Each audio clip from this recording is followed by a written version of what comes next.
as well as across all our streaming platforms this morning on EBN TV. You can tag us as well on X, that is at TV EBN, #MorningLive. You can tag me at It's Nanjala, and I'll be able to ask some of those questions that you really have for this group of young people who will be on the streets today. But before that, I'd love to bring you up to speed as well as what is making headlines across the country and the newspapers. I do have the Daily Nation, the Standard and the Star, which are very much revisiting that, interview, roundtable interview that President William Ruto had on Sunday night. Did it achieve what it was meant to do? Why are we still seeing protests across the country? There's no calmness for that matter. So these are much more this morning. But before that, let me bring you up to speed on what is making headlines across the country. Now we kick it off from Bungoma County, where a family from Buko village in the Kimilili constituency is seeking justice following the death of their son during protests against the finance bill in Nairobi. The late Wilson Sitati was shot during the chaos of opposing the controversial bill, and his body was later found in a morgue. Mary Sitati, the deceased grieving mother, stated that her son's phone went off after their last communication. The deceased had moved to Nairobi just a month prior to study engineering before his untimely death.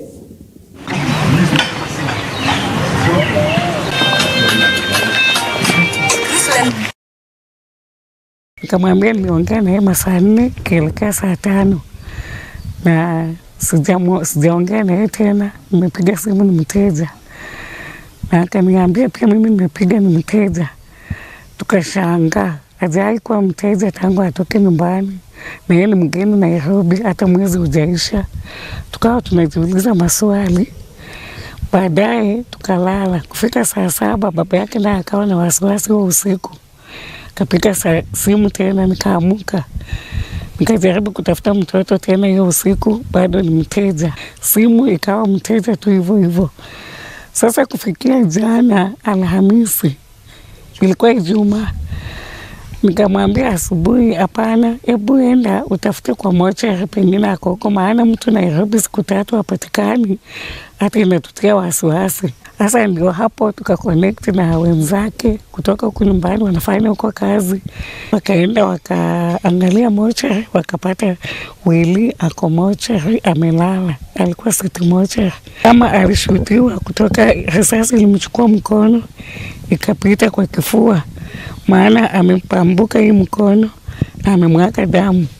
Wito wetu tunalilia serikali, kwa nini kwanza nashutumu serikali, kwa nini wanafanya mauaji kwa watoto wadogo, na watoto wameenda shule kusoma. Sisi wazazi tumejinyima nyumbani, tuna invest kwa watoto watusaidie maisha ya kesho, na askari wamesomea kazi yao, wanachukulia sheria mikononi, wanaumiza watoto. Ingelikuwa vizuri hata afadhali wangewashika waweke ndani, tufanye kesi na wao, lakini si kujichukulia sheria mikononi wakifanya mauaji kwa watoto wadogo. Inauma, ni uchungu kama mzazi. Well, still in Bungoma, the family of Dan Kakai, a young man who died while receiving treatment at the Bungoma Referral Hospital after being shot by a police officer during the Gen Z protests in Bungoma town on Tuesday, mourns the loss of their loved one. Now, this center visited the late son's home in the Sinoko Milimani neighborhood of Bungoma town, and the family's grief makes it difficult for them to arrange their son's funeral. According to the family, Dan, aged 17, had told his aunt he was going to the barber shop and aware that he wouldn't return home. Daniel Kakai akiwa ndugu yangu. Siku ya Jumanne, Dani alitoka kwa boma akisema anaenda kunyoa nywele. Na wakati alitoka, kufikia jioni hatukumuona, bali tulipokea simu wakituambia kwamba Dani amepigwa risasi. Kwa hiyo harakati, sisi kama hatujafika huko, Dani aliokotwa na msamaria mwema ambaye ni mmoja wa madaktari pale district. Aliokoa Dani akampeleka mpaka emergency. Ni huzuni kabisa kwa jamii na kwa majirani hapa kupoteza mtoto wa umri mdogo sana kiwango kile, kutokana na serikali ambayo inafaa iwatunze wananchi, itunze watu wa taifa lake. Mimi kitu ambayo nitahuzunika sana ni jinsi kijana amekuwa ni kijana mtulivu. Mimi mmoja ambaye namuelewa, kijana hana mambo mengi, hana ile umachachari ya hapa na pale kama wengine wetu. Sisi tumekaa katika siasa hii kwa muda, na huyu kijana ukimwangalia mambo yake si mengi sana. Lakini kwa sasa tunaambiwa kwamba kaunti ya Bungoma wanapoguzia kijana ambaye ameuawa kutokana na maandamano ambaye yanaendelea Kenya mzima, tunapata ni huyu kijana ambaye hajihusishi katika mambo ya siasa na mambo mengine. Mtoto wakati msamaria mwema alinipigia simu, ilikuwa kwa kaunti ya Narok, Transmara. Akaniambia mimi rogota mtoto ndani, namuita nani? Kamwambia ni kijana yangu. Akaniambia kuja haraka. Nikasema niko mbali sana. Nikajaribu kutafuta hiyo shangazi yake, mwambie ndo angalie mtoto. Akaniambia nyo mtoto ameumia. Kijana ilikuwa natarajia yeye anisaidia baadaye. Na sasa sina nyuma na sina mbele. Naomba tu serikali yenyewe kushughulikie, kusaidia. Saidiwa hali ya shule, wasome, na ujenzi ya nyumba. Nilikuwa nategemea nitafuta hii mwezi wa kununua hii shamba nimalize nipate pesa nijenge. Hii imenipata njiani. Nimekaa na mtoto wangu, nimemzoea. Nilisikia kustuka kwingi sana kwa mwili wangu. Nikauliza mtoto, nini ilikupeleka huko chini na nilikuacha na kunywa chai kwa nyumba? Kaniambia naenda kunyoa. Sikujua alipatikana huko aje.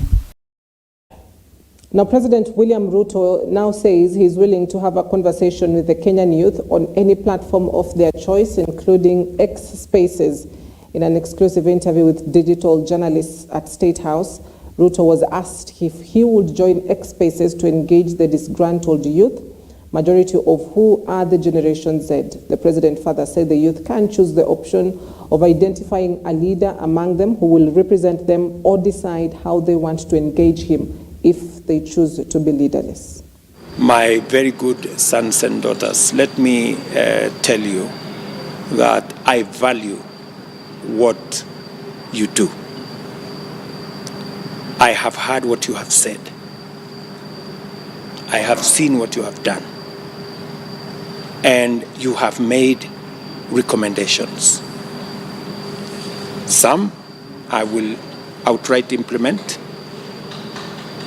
on cutting down on government legacies and cutting down on offices that we can. I will deal with some of the issues that you have raised. You have given me some difficult choices. I will suggest to you how we can together go about the difficult choices that you have put on the table on some of the issues. But I want to promise you that in the engagement that we're going to have, God willing, in the next couple of days, I think we've agreed with some of your colleagues here that maybe Thursday, Friday, I will be thoroughly clear, and I want you to be equally clear on what you think, the suggestions you have on how to take our country forward. My request to you is that we have a country to keep. It's the only home we have. We must do whatever it is that we do within the parameters of the law, respecting one another and talking to each other with respect so that we can move forward together as a country.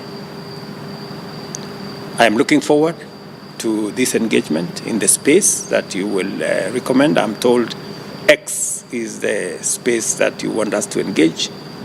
And I have committed that I will find myself into that space. I will ask one of you guys in that space to host us so that we can have this conversation. as I do what I must do to get the country moving forward. Now, Chief Justice Martha Koome has condemned the police for using excessive force during protests against the 2024 Finance Bill and the increasing incidents of abductions nationwide. Speaking at the Milimani Law Courts during a lawyer's swearing-in ceremony, Koome urged the police to adhere to proper arrest protocols. She emphasized that the law allows peaceful protests and assured justice for all victims of police brutality. However, Koome noted that the judiciary will not be intimidated by the destruction of court property during the protests. The next court is yes.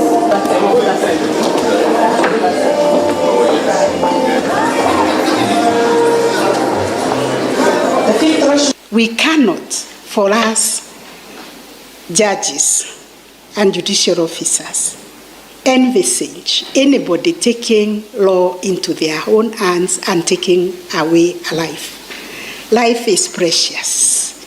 It should always be preserved.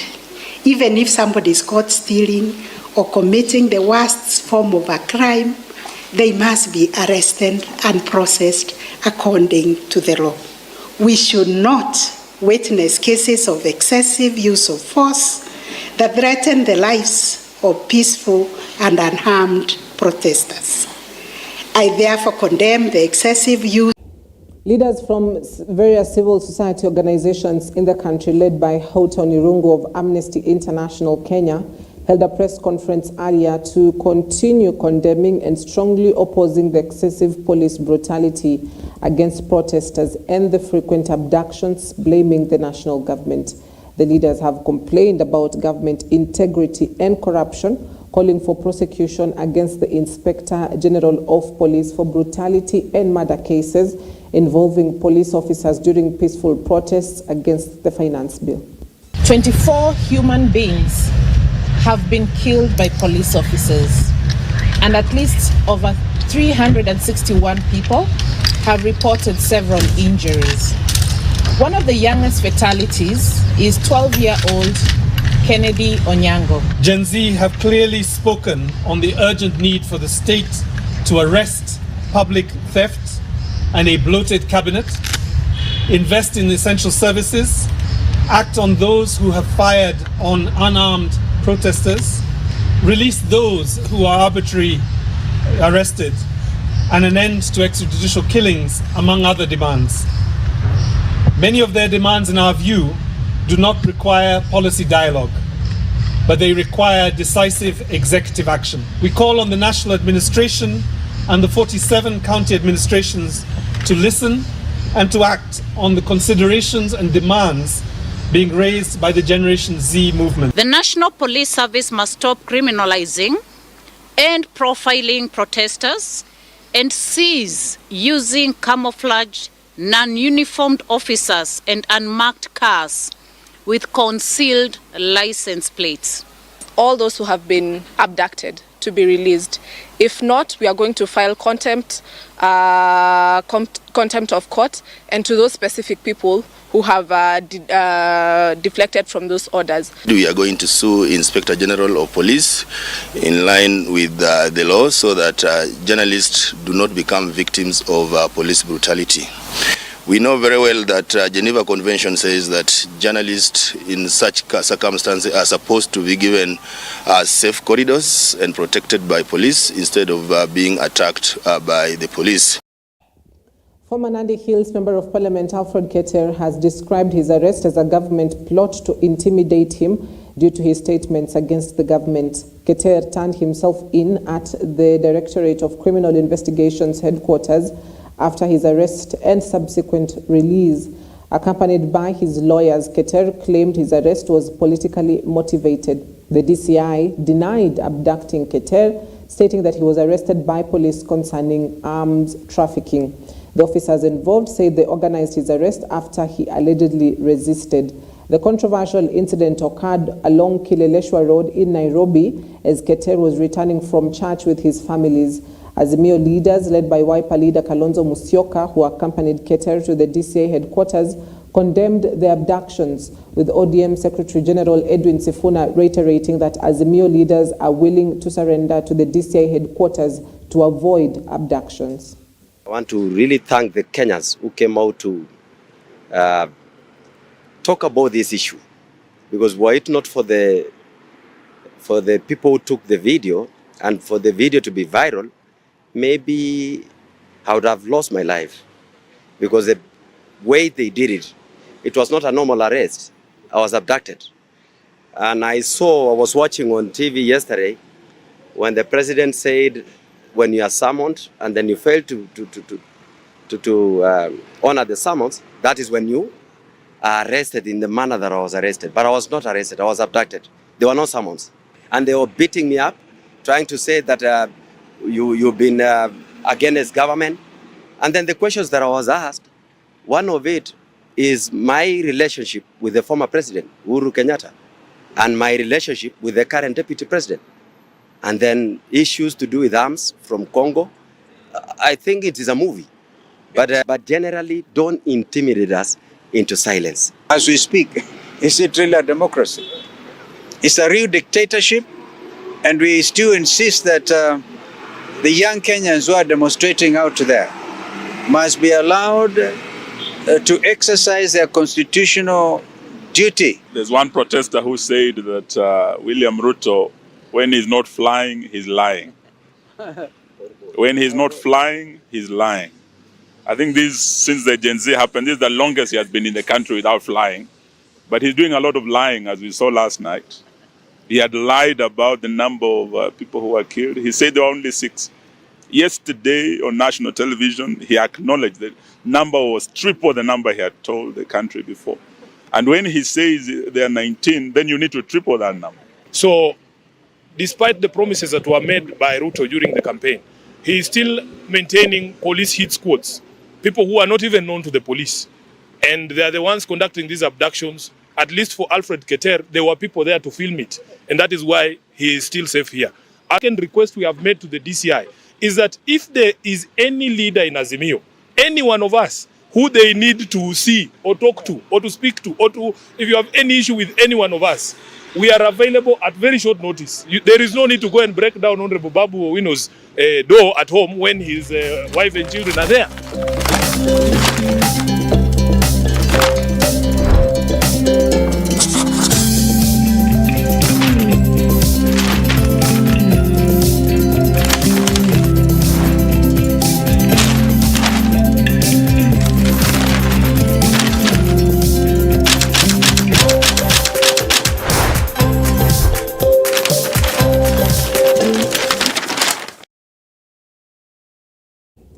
All right, to the newspapers, let's take a look at what is making headlines on the Standard newspaper this morning. Between a rock and a hard place.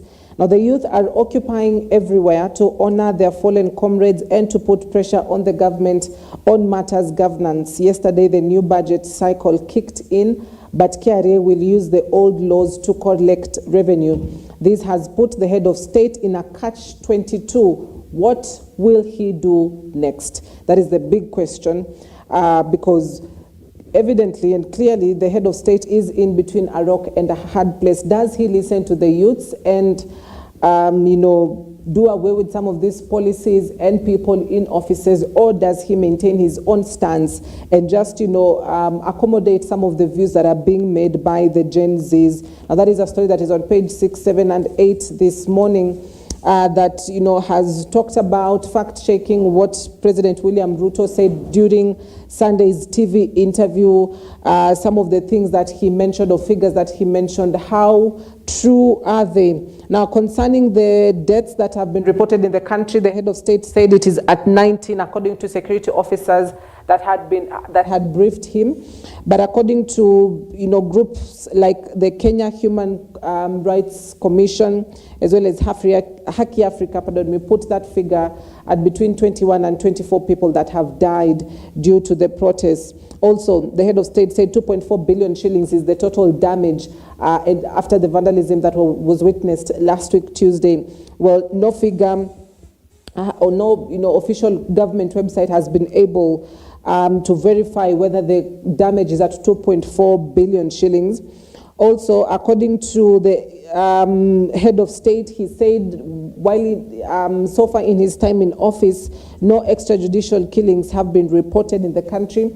However, according to Amnesty International, there were 136 cases of extrajudicial executions in 2023, including 57 protesters who died during the Azimio demonstrations against the cost of living crisis. So, the country's debt status as of 2013, when the Uhuru Ruto government came into office, was at 1.8 trillion shillings. The head of state said, well, that is true. It was at 1.8 trillion shillings. Now, as of 2020, let me just get that right. As of 2023, the country's debt status was at 10.2 trillion shillings. Which is about 70% of the GDP, gross domestic product.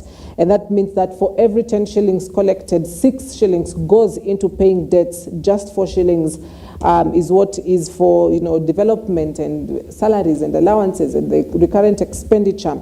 Also today we're expecting the Gen Z hashtag Occupy Everywhere protests, which will be happening across the country. And that is also something that we'll be keeping tabs on fully. So that is the headline on the Standard between a rock and a hard place. Well, my guest in studio will be able to just give us his view about what that interview was all about, what the head of state said, and why they're back on the streets yet again. Will they get that accountability that they are looking for? Now, to the Daily Nation, Ruto's budget doublespeak. Ruto's budget doublespeak, pardon me. Now, President said the government will need to borrow 1 trillion shillings to be able to fund the gap that is in this year's budget following the withdrawal of the 2024-25 budget. Now, whereas President Ruto has directed Treasury to implement budget cuts across both the national and county governments, his push for more borrowing beats the purpose which the austerity measures were intended to achieve. And that is a story that is on page 4. Now, Ruto's austerity doublespeak, more debts or spending cuts. The president has spoken about reducing expenditure as well as borrowing more loans to plug the budget hole.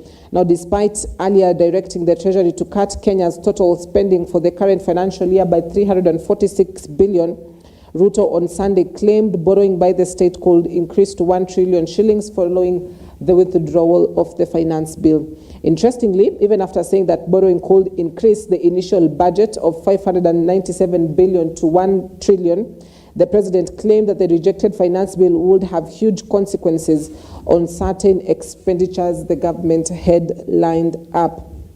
Now, other victims of the decision by the government to shelve the finance bill following widespread protests include sugarcane farmers in Mumias, and he added that Kenya will also continue importing potatoes to the detriment of local producers. Additionally, in the same interview, Ruto agreed with the push to scrap the office of the First Lady, as well as the office of the spouses of the Deputy President, Rigathi Gachagua, and the office of the spouse to the Prime Cabinet Secretary, Musalia Mudavadi. But with the conflicting statements, the president has only added to more confusion about the budget for the fiscal year starting this month. So, also on the Daily Nation, Gen Z, why we are back on the streets. The president said he was willing to engage the youth on platforms of their choice, and they vowed not to negotiate with Ruto until the killer cops are punished. So, what will the head of state do? And that is the headline on the Daily Nation, Ruto's budget doublespeak. We'll talk a little bit more about some of the things he said and why the protesters are back on the streets yet again. And then finally to the Star, new generation health for old guard in 2027. Youths known as Gen Z have sustained the Ruto must go protests countrywide. Why are they a headache to the old guard? Now, Kenyan youths are promising a radical makeover of the country's politics in 2027 that may prove costly for bigwigs who have dominated the country's leadership for decades. Now, to signal their zeal, the youth overran parliament in unprecedented rage for change that has left the political elite scratching their heads, and some have actually gone into hiatus. Now, for the first time, Kenyans appear to have abandoned their ethnicity to demand good governance, because what the Gen Zs are running on is, they're tribeless, they're leaderless, but they're not rudderless. That is one of the things that or themes they're running under. And also the protests were witnessed in nearly all 37 counties. I believe about 36 counties recorded protests just last week. And so this new generation is hell for the old guard who have been in the country's political landscape for a long time. What does this mean for these particular bigwigs? Will they now have to shift how they do their politics in the run-up to 2027 and even in the near future? Now, the radical ideology being shaped online with fiery posts and conversations. And last Wednesday, the youth held an online meeting on Twitter Space with over 100,000 people in attendance.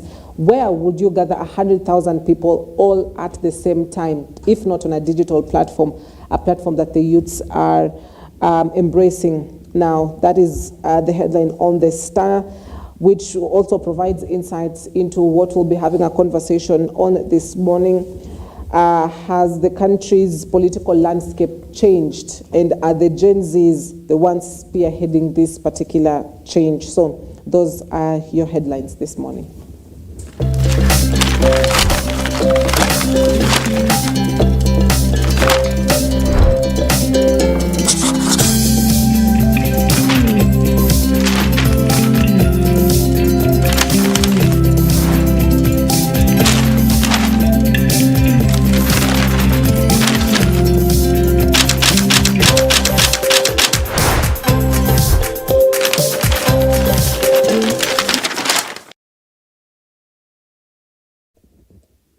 All right, allow us to take a quick breather, but Morning Live returns in a bit. We'd love to listen and understand the voices of the youth and what it is that they are demanding from the government, and why won't the government give it to them? Is it such a hard stance that the government has taken that is making them go back to the streets yet again this week? Well, that conversation returns in a bit. Stay with us. We'll be back shortly.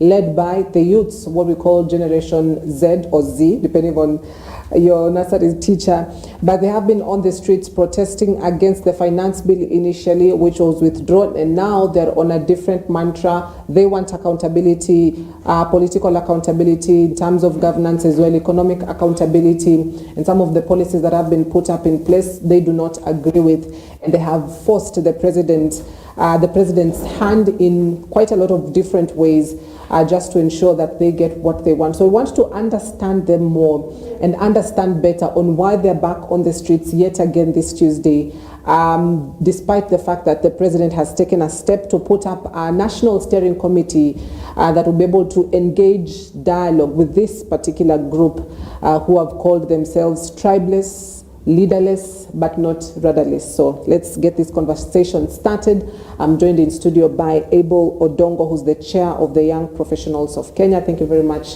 Abel, for your time this morning. Thank you. You're welcome. Now, another Tuesday, we're expecting protests, but I'd love to go back a bit to Sunday night, where President William Ruto, was on a roundtable interview.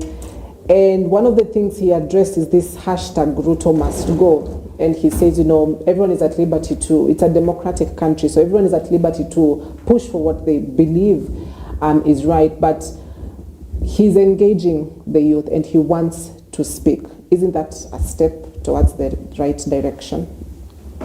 Thank you so much. For President to show course that he can give youths the dialogue is a good step to the right direction. Yeah. But then again, you find the president, does he really mean whatever he says? Remember, it's the philosopher Confucius who said, a superior man is modest in his words, but excess in his action. The president, as we say, is neither modest in his words, according to the first speech, when the one he gave after the killing of, after the invasion of the parliament. He was not in any way modest. And that one is what we used to to gauge the president. What did you expect from the first speech that he made? We expected a statesman to give, first, to be empathetic of the loss of young Kenyans who died. Mysteriously, there are people who were killed by the police. They were honestly peaceful. But the president came out and was guns blazing. He was not remorse. We didn't see the statesman in him. Actually, he called the protesters criminals. And that one speaks much to his character, his true colors. We saw his true colors when he came out and started ranting and, telling us, "You're criminals, we come for you."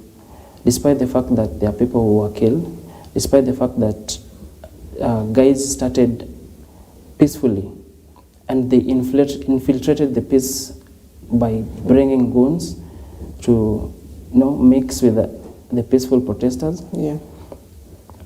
and cause mayhem and havoc. Right. So we expected much more. They say, to whom much is given, much is expected. The president did not exhibit that.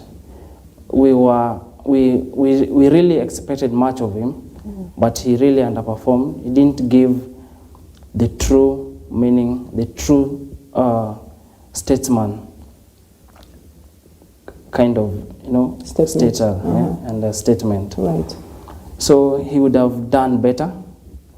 Would have, first of all, if the president gave in to whatever the youths are demanding, First of all, he should not, because why are the youths on the streets? Why are the youths on the street? They say an angry man is an angry man. Both Kenyan youths are hungry and very angry. It is a culmination of events. It did not only start by the Finance Bill 2024. And it should have not reached that extent of killing so that they don't pass that Finance Bill. The youth started, clamoring and giving their views on the same a week or two before, and they were telling them, we don't want this bill, please do away with it. But it had to lead to killings. One death is one too many, and it's over 19. The president was just saying 19, and coming out not very much, presidential, not very much remorseful. The youth, we need accountability. Why did they have to kill the youth on the street? Why? Did they have to die because of the Finance Bill? And what if these are just because of the bill and everything? What if we go to election? What are we expecting the president to do? Right. These are young Gen Zs. The oldest is around the age of 17, not 17, 27. And mark you, they're not only Gen Zs, even the millennials, they've gone through that path of unemployment, the joblessness. Right. The president drove and won the hearts of the youth by promising them the jobs. We will give you jobs, we will give you, peaceful environment to do your businesses, but she is doing none of that. The youth are despair. They only have much to lose. They have nothing to lose now, but much to fight for. Right. Yes. Nothing to lose, much to fight for. Yes. Now, as you've said, this is an age group that dominates in terms of population and even on the voters' numbers in Kenya, at about 8 million of them. And you say Tuesday's address last week was, did not display a statesmanship, but about 24 hours later, even less, he was back again addressing the nation, and he said, we've listened, and they're going to withdraw the bill from the National Assembly. And so essentially the reject the finance bill hashtag that was being pushed came to pass, because eventually it was withdrawn. Members of parliament, will follow the right procedure in terms of referring back to parliament and beginning the whole process yet again. Didn't he listen? Wasn't there perhaps, a few hours later in his thinking, these people, they're in numbers, they are calling for the rejection of this bill. We need to listen and we need to withdraw this bill. He had what you guys wanted. He did it. He withdrew the bill, but after the damages were caused. It didn't have to reach that point where people die, because of just a bill that were raising. They were aiming to raise almost over 300 billion. So does that equate to more than even the child who was shot dead? 8 bullets. Was that even? Is it commensurate to the life of a human? It does not even add up. The MPs, the member of parliament, who are championing for the yes vote, they would have done much more to listen to the people, because we only need to be listened to. On that bill, they were taxing even the startups, even the professional services on a VAT. The president promised a youthful, engagement, a youthful government, and to provide jobs. So the youths are coming up with the innovations. There are no jobs. They are innovating. They are doing digital jobs. And then the president comes and wants now to start taxing those instead of giving the tax incentives and also incubations to promote those small businesses. Like South Korea, the government engaged into technology, digital technology, to help the youth, to promote the youth, So the government would easily bring the youth on board to give them, tell them, we are giving you this, and we are not going to take away from it. It's giving in one hand and taking in the other hand. So I think it's far-fetched for the government to have thought that withdrawing the bill after the repercussions, after the damages, was enough. It was not enough. It was not enough. It was an afterthought. And imagine if they listened and didn't pass the bill. Would we be here? So where does the biggest, I'd say blame finger lie on? Is it on the president, who's, the head of the country, or on members of parliament who were, at the center of this whole process of the bill, and they voted for the bill, and we saw the numbers that reflected the last time, for the third reading, 204 MPs voted yes, 195, MPs voted yes. So where does the biggest brunt lie? Is it on the head of state in terms of the finance bill, and just because it is why we are still at this point that we're in? Is it on the members of parliament or on the head of state? The blame really lies on the president, and also the member of parliament, the members of parliament. The president, one, is the main, the head of state. The buck stops with the president.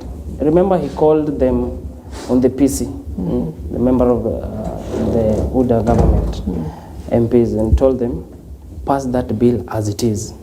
Even before they did the amendments and everything. He rallied these guys and told them, we want this bill to be passed. So the buck stops with the president to tell his people, to tell his party leadership, and that is what he did. So even the member of parliament, you remember there are some members of parliament from the UDA party that did not vote for the bill. Remember?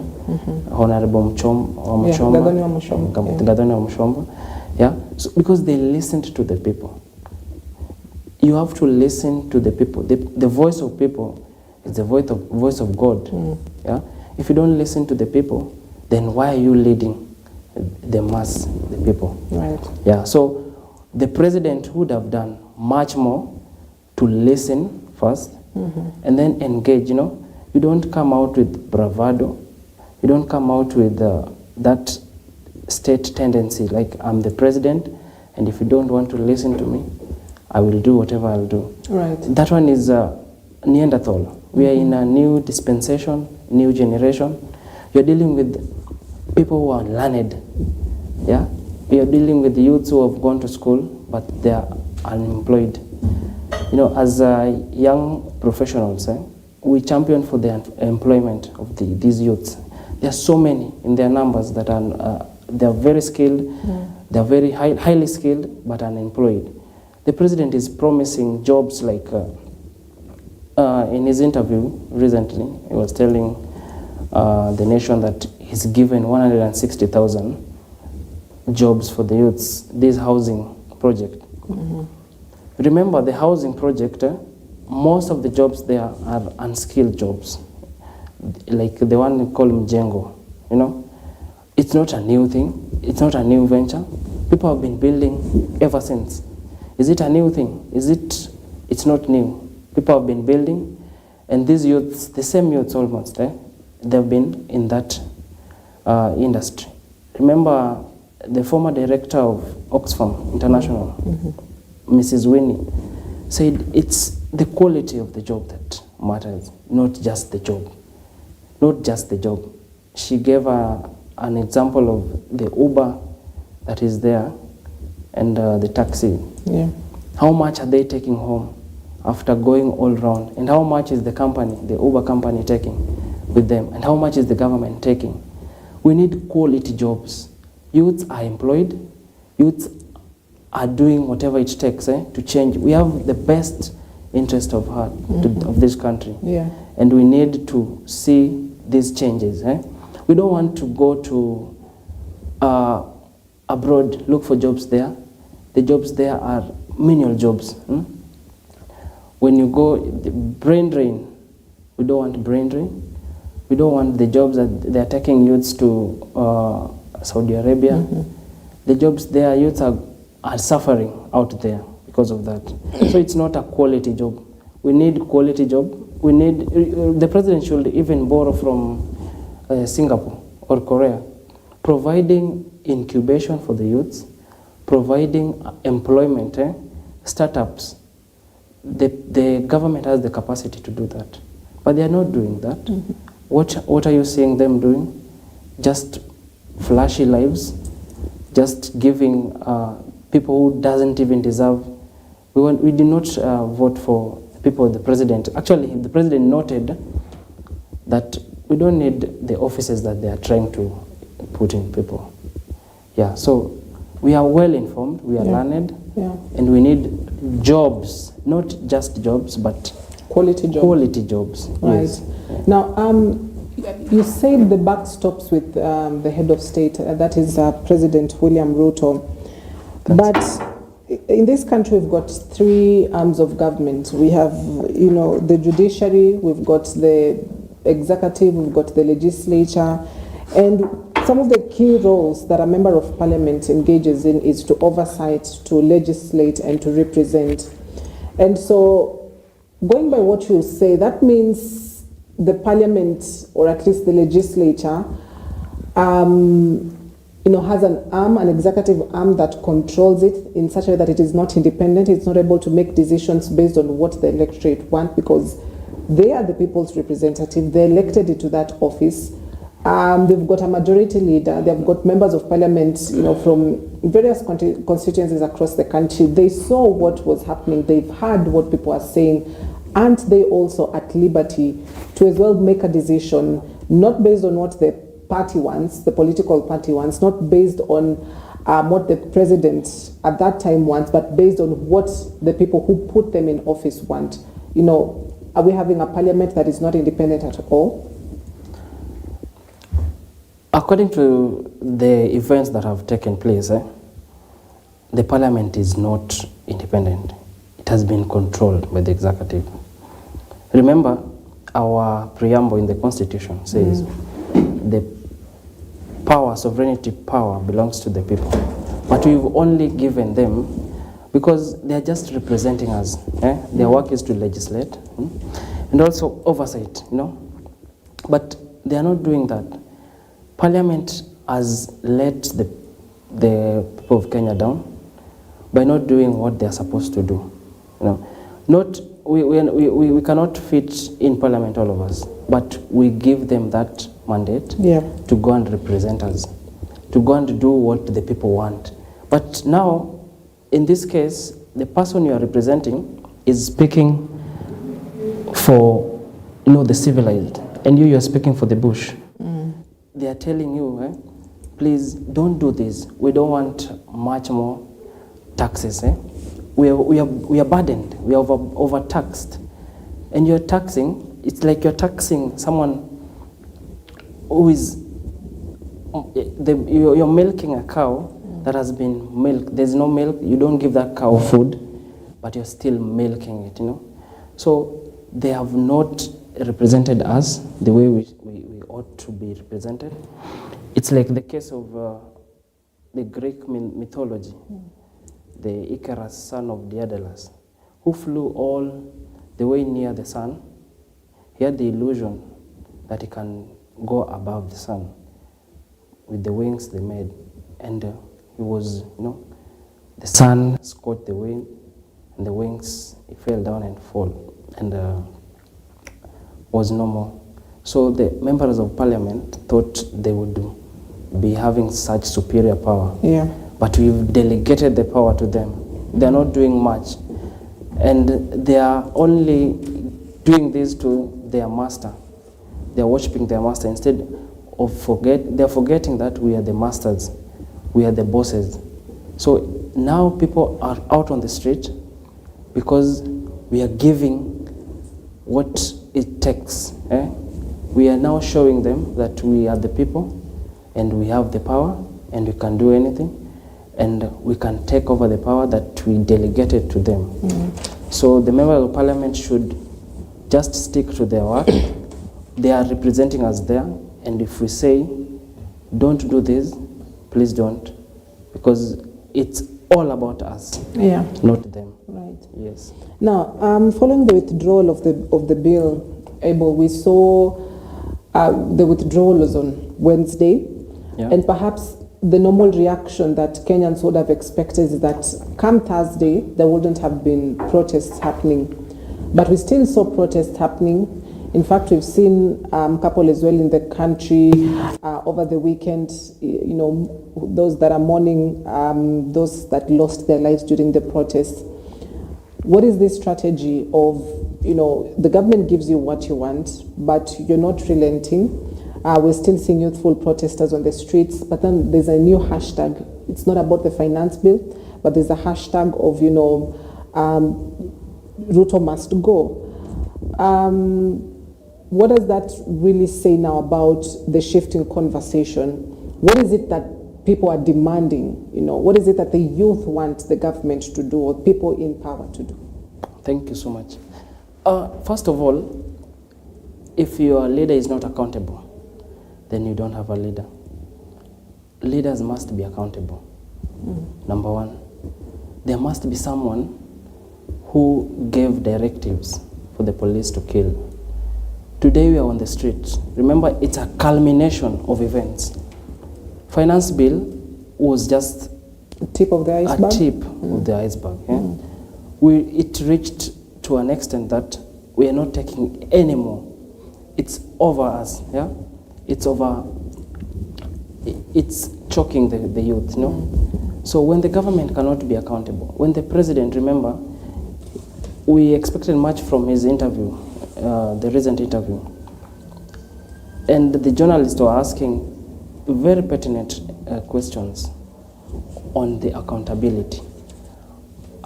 Why does the president lacks empathy, even to the parents who lost their children?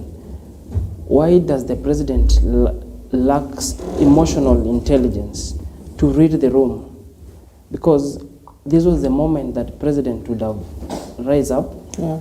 And first, it does not even take much to acknowledge that the government was wrong, the police, they were excess in their combating in their operations. The police came out, shot people, peaceful protesters, and the president comes out in the interview and he does not even recognize remorsefully. Yeah? He does not even apologize. He does not even have empathy. Were you expecting an apology from the head of state? We were expecting the president, first of all, to take responsibility, number one. The president ought to have taken the responsibility of the deaths of these innocent Kenyans. One too many deaths. 19 is not just a number. It means they don't value life. They don't value humanity. It's against the fundamental right of life to live, right to live, you know. So the president ought to have taken the responsibility and apologized even to the parents of those who lost their kids, their young generation. Remember, when someone dies of a gunshot at the back, it means they were running away or going away from the police. You know, you can't shoot someone who's first the other side, who's going away. You know, so the police blatantly used excess forces and live bullets to young generation, to kids, and then the president comes out and does not acknowledge. The president does not even have empathy and empathize with the parents and apologize. You know, it takes a man, a real man, a true leader, to apologize and also realize, okay, we did wrong here and we'll correct the wrongs that we made. So we really expected much from the president because he's the head of the state. Right. And we want accountability. The police officers who killed the innocent protesters. Remember, there's a police officer who is still free and he killed, you know, it's alleged that he killed the Rex Masai. And also he was caught on camera shooting at the journalist, you know, and he's still free. We want those men, brutal men, to be behind bars. We want them to never again kill protesters who are peacefully. Because why would we acknowledge the police that we will be having protests and we demand, actually according to the Article 37, the right to protest peacefully and also to petition the authorities. Why would we do that and then notify the police? Then the police comes out. The reason why we notify the police is for protection. We need protection. We will be going through these routes. That is the fundamental right, the constitution, the rule of law. We adhere to the rule of law. We came out, not just, we didn't just come out without notifying the police. You notify the police for protection and for guidance. Yeah? The police comes out brutally and kills innocent Kenyans. What do you expect? We expected the president to tell us, we have these police officers who did this, and they will be brought to book. We are on the street today and on Thursday to tell the police, to tell the president, you have to take responsibility. The IG of the police IG, Mr. Kome, is the head of the police. He should also take responsibility and resign because people are killed. The command came from the above. So we can't just sweep under the carpet, under the rug, issues with pertinent matters, the right to life, and you can't bring that right to life. It's in the Constitution.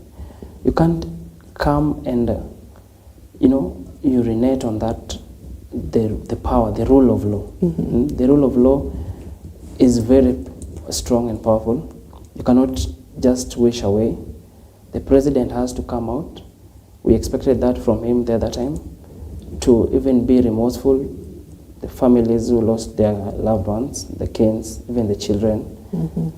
The president asserting that a young 12-year-old, 8-year-old, right, was shot 12 times. A 12-year-old. A 12-year-old, 8 bullets. And then the president says is alive, right? That's lack of emotional intelligence and empathy. Is not in reality. Is not on the ground. You know? So we expect much more from the president.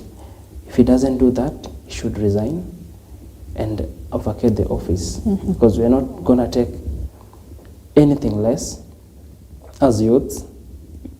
We are changing the governance of this country. We want leadership, not politicking. He's trying to play PR to the international community, coming out with the matters and running away from the responsibility, taking the responsibility. So the president ought to do better. This is the time. He should rise. If he cannot rise, then he should ship off, go out, go home. Yeah. Now, with the protests, we've also seen that there has been some infiltration as well by people that you'd call goons who are vandalizing, people's property, and they're not peaceful. And we've seen CCTV footage, we've seen video footage that has also been tapped on camera on people who are not on the streets to peacefully, protest and seek that accountability from government, but are there to vandalize and steal from people and, on their own mission for that matter.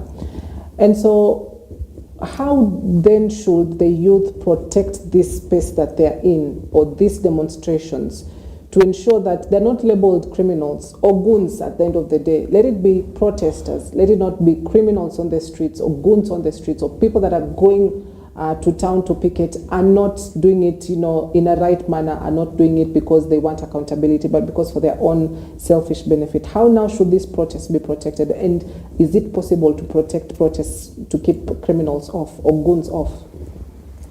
Yeah, it's very possible. Number one, remember, I don't hold a brief for the generations, the young generation. We are here to, it's a revolution. Eh? Everyone has the role, and people come out. The youths have their role also on the street, because we know the game the government is playing.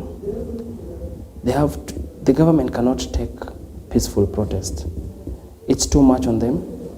So they have to infiltrate that peaceful protest with their people. They paid goons are from the government side. We know the drill, we know allegedly, the game. How would you be able to verify alleged, those claims? Yeah? How would you be able to verify those claims? Those claims come out when, you saw people going home to the homes of the politicians, and they are being given the directives, what to do. As we were very peaceful, the youths out there are very peaceful. The only thing they want is to be listened to. They want accountability. They don't want violence. Remember, when people come out with their phones, I was championing for a paradigm shift. Actually, it has happened. They come out with their phones. They come out with flags. Someone carrying the Kenyan flag, yeah, and coming out peacefully, protesting. They come out with their cars. You remember the other demonstrations? They were not as peaceful as this demonstration now, because the agenda is different. You mean Azimio's demonstrations? The ones that have passed. The ones that have passed.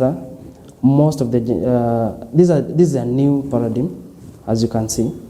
If someone comes with a phone and just a flag, is that someone who is capable of even throwing a stone?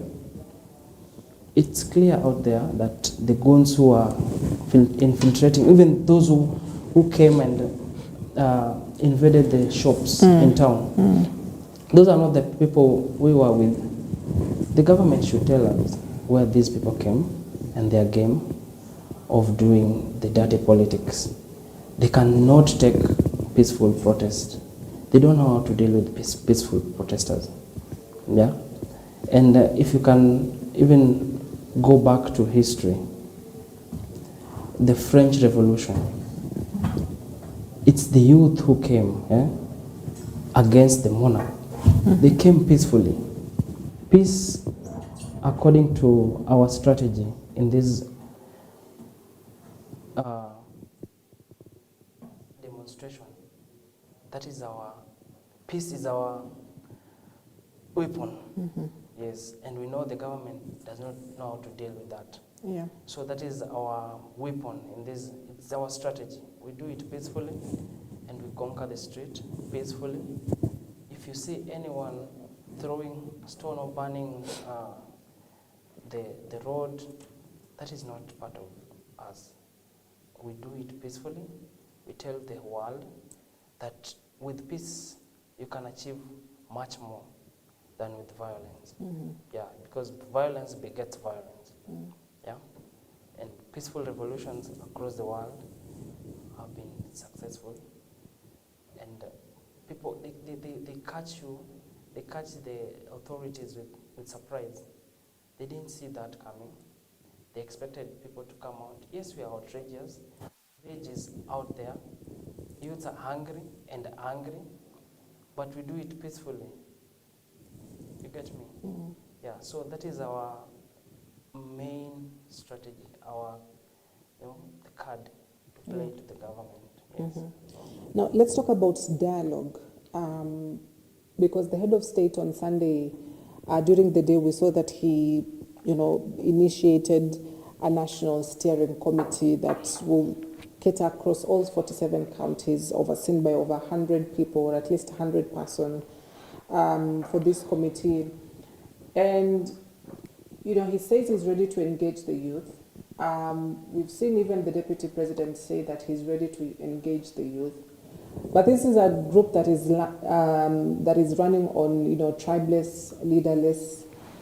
And so, if at all, as the youths as well, you would want to be heard, there must be some sort of platform or place where you're able to submit some of the demands that you want, or at least what you want done for the youths. It has to go through a proper channel for it to even get to the head of state, or at least if the head of state would love to understand more about what exactly you want, there must be channel of communication, somebody that he's speaking to.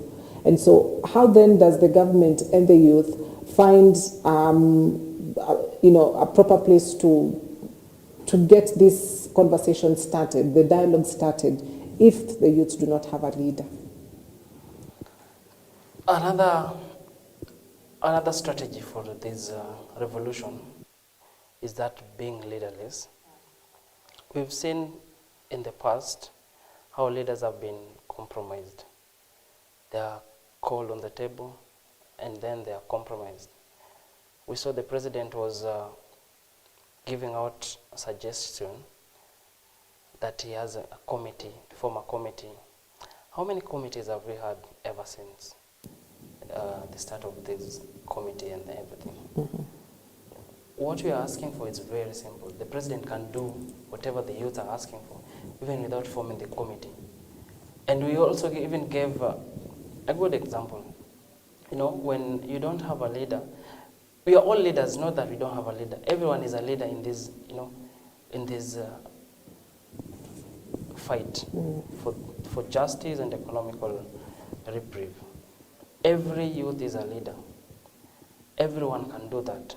But we chose to use this as a very unique way of also reaching out to the president. And we don't want the president to call us in State House and give a few youths, compromise them. So then how does he communicate to you? How does he get to you people? We have channels. We have channels nowadays because of digital revolution. We have to commend the transformation of the digital space. Actually, even when we are here, where I sit, it is the digital thing that has brought these changes. We communicate digitally, and the president he was invited to speak with the youth to space, you know, because there it can accommodate everybody, and we listen to him without the bureaucracy of the state. You know, when you call people and then they compromise, it's the game changer. It's a game changer. You cannot call one person and two. The youths are open to dialogue, but is the president open to dialogue? Does he want to dialogue? If he's initiated that he's open. But if he cannot speak to the issues that we are raising, yeah, whom does the president expect, yeah, to accommodate these the guys who are killed, you know, the peaceful protesters who are killed? We need them to be compensated. A life lost, you know, cannot be bought, you know, but we need compensation. There are people in hospitals now, you know. We need those families, we need those bills to be paid by the state, by the president. They're the ones who kill. We didn't go and kill ourselves. Yeah? It's very simple. Those things the president can do without even having a dialogue. Just do whatever we are asking, because that is the channel. We've given our bare minimums. If you want us to speak, we can speak, yes. But can you please do this? No. The issues that speaks to our heart. You kill these innocent guys, and you know you don't even take remorse. You're not remorseful. You don't take responsibility. We want you to account for the deaths of young innocent guys who were killed. First, we want you to compensate these families. We want the president and the police officers who are now still roaming freely, who killed the youths. Nowadays we have citizen journalism. People are recording whatever happens, you know. Yeah. They cannot stop that. That is a change, a new revolution sweeping across. Remember, just imagine if Honorable Keter was not filmed by that patriotic Kenyan who filmed the abduction of the Honorable. Would we even have known that what happened to him? Number two, president is they're still abducting youths in their numbers, innocent youths, those who champion just speak to power, truth to power.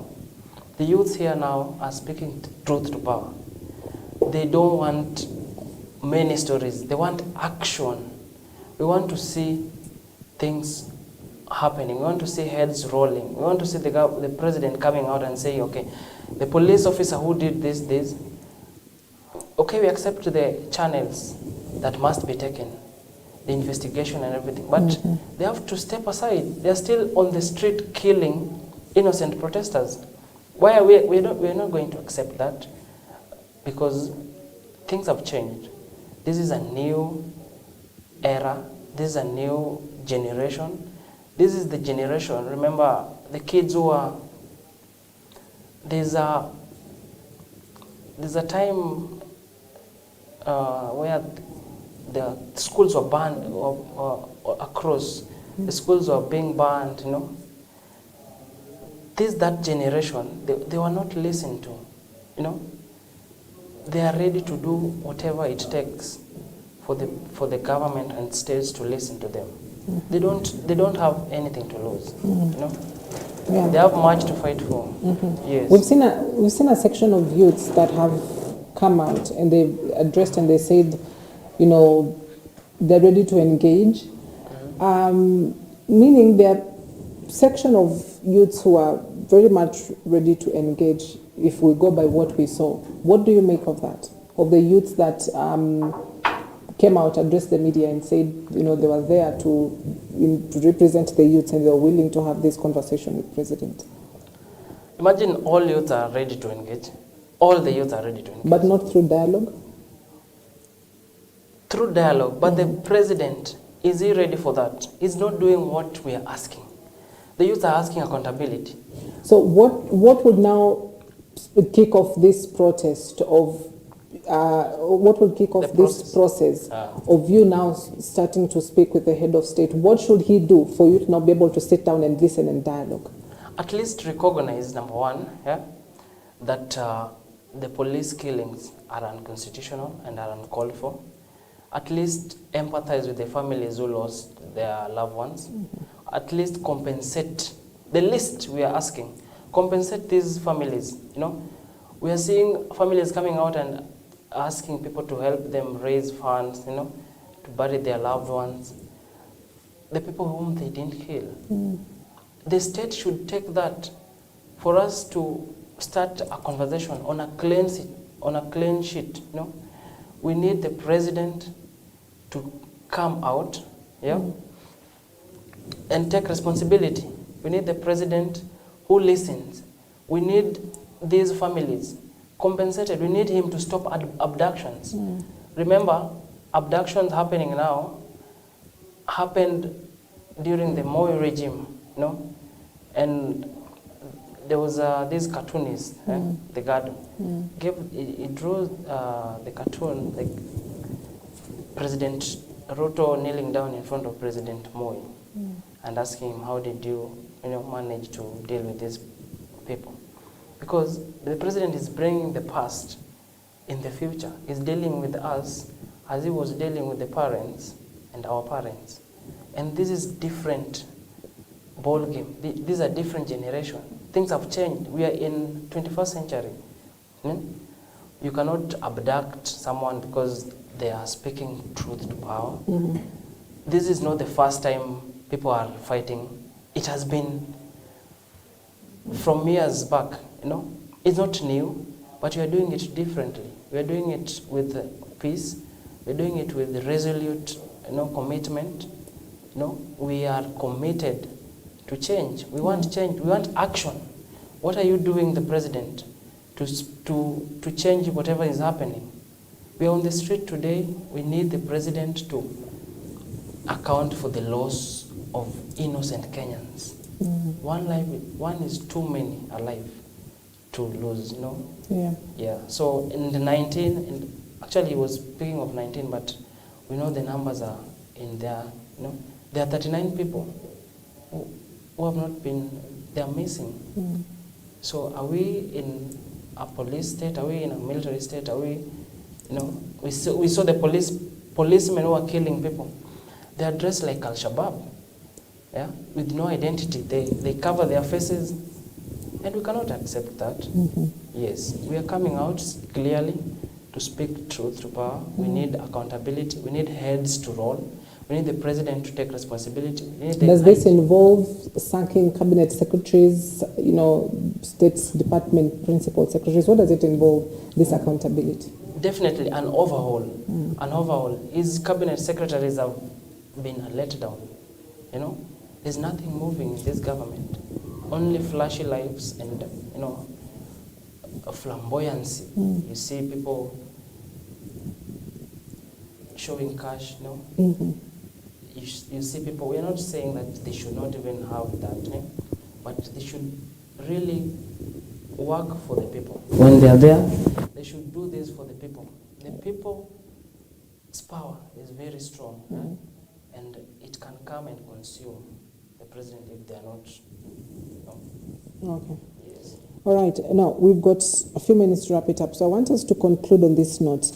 If you look at the headline on this site, it speaks of a new generation and the old guard, which basically portrays the picture of we've got these youthful people now who are coming into their voices, who are coming into their maturity, demanding accountability, as you've said, in governance from those that have been elected into these particular offices, which may now threaten or shape, let me use the word shape, which may now shape the country's political landscape and how we make decisions from the elections of 2027 and forthwith. So if you look at that sort of headline, what does it now mean for this particular group of people who are called Gen Zs, just armed, as you've said, with their mobile phones, armed with their flags? And if you followed this spaces on X. I've been in a couple of them. Yeah. They're speaking about getting people to have their ID cards. They're arming themselves with their voters' cards come 2027 so that they do not make the same mistake twice, voting for people into office who may not listen to them, who may not give them that accountability. So how does now this particular generation shape the country's political landscape from this point onwards as we wrap it up, Abel? Okay, thank you so much. As we wrap it up, things have changed now from the recent events that have been happening. This generation is a new informed generation. They are doing things differently. That's why we are called the generation shift. The old guard that the old ways that were happening will no longer happen. Now you see, for the first time, you saw doctors on the street coming out and helping, and then most of them are doing it out of goodwill for the country. We are doing this out of goodwill. There's no one mobilizing the youths to come out on the street. They're coming out on their own volition. They're fighting for their own lives. Their life is at stake. Their future is at stake. So they're fighting for the future because our parents really tried, but they didn't.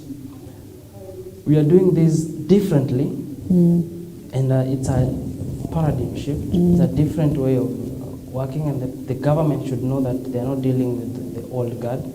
The government should know that this generation is a very informed generation, a very smart generation.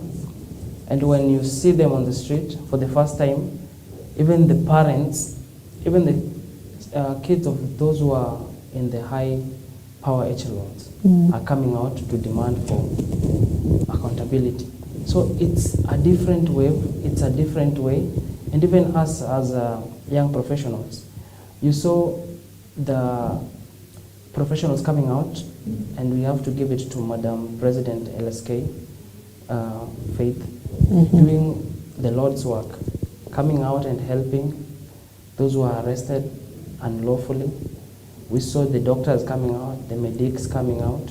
The professionals are at the forefront of this, and that's what we are championing. The professionals, even our professionals in Kisumu, most of them led by Duncan Simani on Kisumu, they are on the front. We have professionals in abroad, everywhere, coming out and giving all they have to demand for change, giving all they have to show people that peace can be a tool in the power struggle, in the change. We need leadership, not politics. And this has come to the realization that things have changed, and there's no business as usual. The business of doing things the way they are doing it, corruption, we not take corruption. We will not take, you remember one of our youth gave an app that you can just Google corrupt leaders. If you Google, see all the corrupt, Chat GTP. We are embracing technology. We are digital, and that one is our weapon. We want to use all that to change the current state of affairs. We want to use that also, the digital thing, to connect our members. We connect people with jobs, networking, incubation, startups. We need that, and this is an informed generation. The literacy level of youths here is high. The government is dealing with people who are highly informed. We need quality jobs. You don't just give these other jobs. You're saying, we are providing mjengo to the youth. These are learned. They've gone to school. Remember the other time, medics the government were cutting pay for the interns, medical doctor. These are people who have gone to school 6 years, used a lot of money. Then you come there and then you want to give them migrants pay. It All does right. not make any sense. All right. Thank you very much, Abel Odongo, the chair of the Young Professionals of Kenya, for coming in studio this morning to just shed more light about why we're still having a protest in the country, despite the fact that President William Ruto withdrew, though not constitutionally allowed to, but in his words, he has withdrawn the Finance Bill 2024. And he says it's more about it's not just about the Finance Bill rejected, but also about accountability and looking for governance in the country. So we wrap it up at that point this morning. Thank you for your wonderful company. We'll be keeping tabs with what is happening across various towns in the country today, as we're expecting the Gen Zs, the youths in the country, to go back to the streets once again. Final word, please. Final word. Yes. I'm telling all professionals to come out the way they did last time to help people. The medics, the doctors, the wakilis, come out in your professional regalia. We are there. We are fighting for our future, and our future is at stake. So we are doing it peacefully. Yeah. Everybody to come out. Do not fear. The fear is gone, and we are doing this for our generation and our country. We love our country much more. All right. Yeah, so let us meet on the street with all your iPhones and with all your we said we come with Range Rovers and even choppers. We're trying to show the world that things have changed, and this is not you come with stones and throw at people. Yeah. This is a different ball game. All right, I have to wrap it up, Abel. Thank you very much. Good morning. Coming up at the top of the hour is Your Faith Today with Reverend Felix Kavoi. Keep watching EBN TV. Thank you for watching.